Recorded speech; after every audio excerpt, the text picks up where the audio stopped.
ఓం గం గణపతియే నమః. సంపూర్ణ కార్తీక పురాణం తృతీయ అధ్యాయం, మూడో రోజు పారాయణం. కార్తీక మాస స్నాన మహిమ.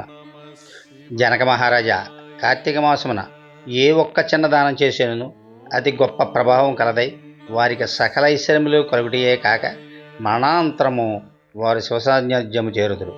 కానీ కొంతమంది అస్థిరములైన భోగభాగ్యములు విడువలేక కార్తీక స్నానములు చేయక అవినీతిపరులై భ్రష్టులై సంచరించి కడకు క్షుద్రజన్మలు అనగా కోడి, కుక్క, పిల్లిగా జన్మిస్తున్నారు.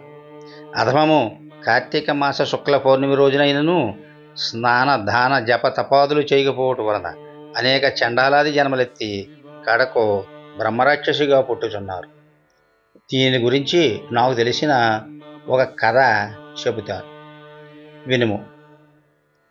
ఈ భరతఖండమందలి దక్షిణ ప్రాంతమున ఒకానొక గ్రామంలో మహావిద్వాంసుడు, తపస్శాలి, సత్యవాక్య పరిపాలకుడు అగు తత్వానిష్ఠుడును బ్రాహ్మణుడు ఉండెను. ఒకనాడు ఆ బ్రాహ్మణుడు తీర్థయాత్రక్తుడై అఖండ గోదావరికి బయలుదేరాడు. ఆ తీర్థ సమీపమున ఒక మహావటవృక్షంబు పై భయంకర ముఖములతోనూ దీర్ఘకేశములతోనూ బలిష్ఠంబులైన కూరలతోనూ నల్లని బాణపట్టతోనూ చూచువారికి అతి భయంకర రూపముతో ముగ్గురు బ్రహ్మరాక్షసులు నివసించుచున్నారు. ఆ దారిన పోవు బాటసారులను బెదిరించి వారిని భక్షించుచు ఆ ప్రాంతమంతయు భయకంపితులు చేయసాగారు. తీర్థయాత్రకే బయలుదేరి అఖండ గోదావరి పుణ్యక్షేత్రమున పితృదేవతలకు పిండ ప్రదానం చేయుటకు వచ్చుచున్న విప్రుడు ఆ వృక్షం చెంతకు చేరుసరికి యథాప్రకారం బ్రహ్మరాక్షసులు కిందికి దిగి అతనిని చంప ప్రయత్నించారు.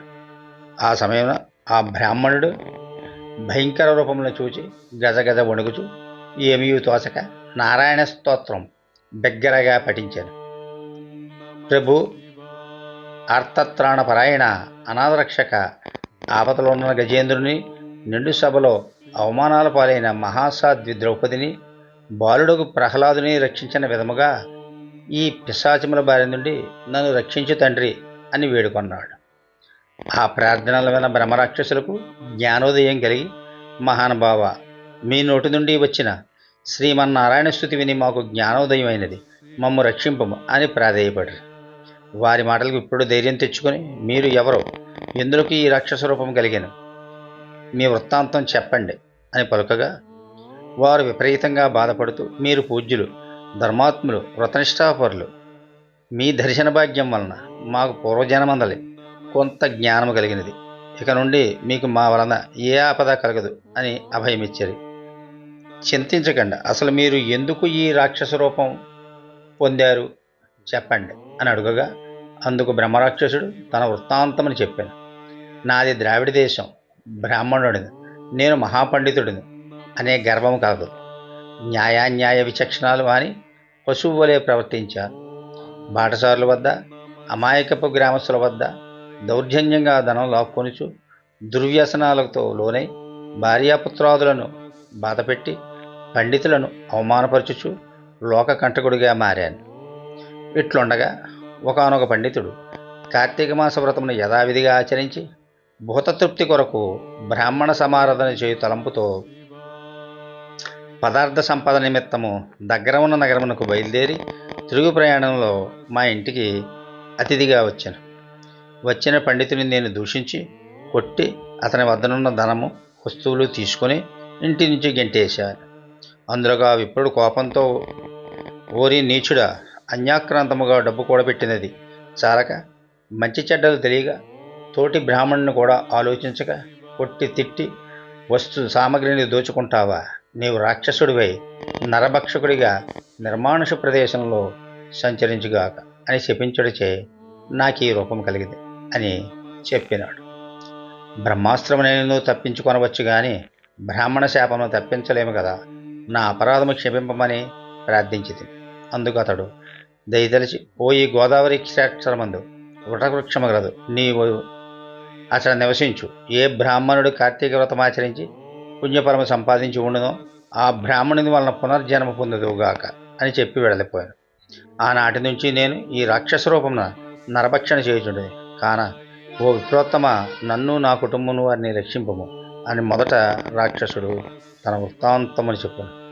ఇక రెండవ రాక్షసుడు, ఓ ద్విజోత్తమ, నేను కూడా పూర్వజన్మలో బ్రాహ్మణుడి. నేను నీచుల సహవాసాన్ని చేసి తల్లిదండ్రులను బాధించి వారికి తిండి పెట్టక మార్చి అన్నమో రామచంద్ర అన్నట్లు చేసి తిని వారి ఎదుటినే నా భార్యాబిడ్డలతో పంచభక్ష పరమాన్నములతో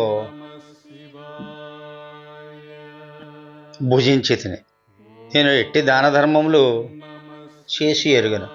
నా బంధువులు కూడా హింసించి వారి ధర్మను అపహరించి రాక్షసుల వలె ప్రవర్తించి రాక్షసత్వం కలిగినాను. నన్ను ఈ పాప పంకిలమ నుండి ఉద్ధరింపము అని బ్రాహ్మణుని పాదములపై వేడుకొని మూడో రాక్షసుడు కూడా తన వృత్తాంతమును తెలియజను.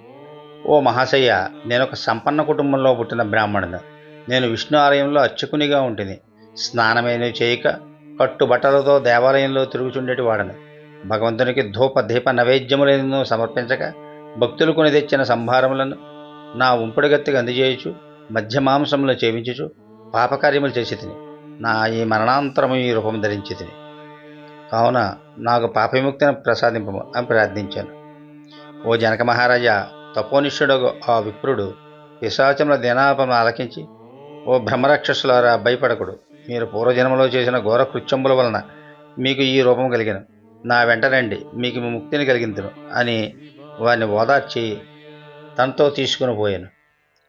ఆ మువ్వురి యాతనా విముక్తికై సంకల్పం చెప్పుకొని తానే స్వయంగా గోదావరిలో స్నానమాచరించి స్నాన పుణ్యఫలమును ఆ ముగ్గురు బ్రహ్మరాక్షసులకు దారబోయగా వారు రాక్షస రూపంలో పోయి దివ్య రూపం ధరించి వైకుంఠమునికి ఎగిరి కార్తీక మాసంలో గోదావరి స్నానం ఆచరించినచో హరిహరాదులు సంతృప్తి పొంది వారికి సకల ఐశ్వర్యములు ప్రసాదింతురు. అందువలన ఎంత ప్రయత్నించైనా సరే కార్తీక స్నానం చేయండి. తృతీయాధ్యాయం 3వ రోజు పారాయణం సమాప్తం. నిషిద్ధం: ఉప్పు కలిపినవి, ఉసిరి తినకూడదు. దానాలు: ఉప్పు చేయి. పూజించాల్సిన దైవము పార్వతీదేవి. జపించాల్సిన మంత్రం ఓం పార్వత్యై పరమేశ్వర్యై స్వాహ. ఫలితం శక్తి, సౌభాగ్యం. Please like, share and subscribe this channel.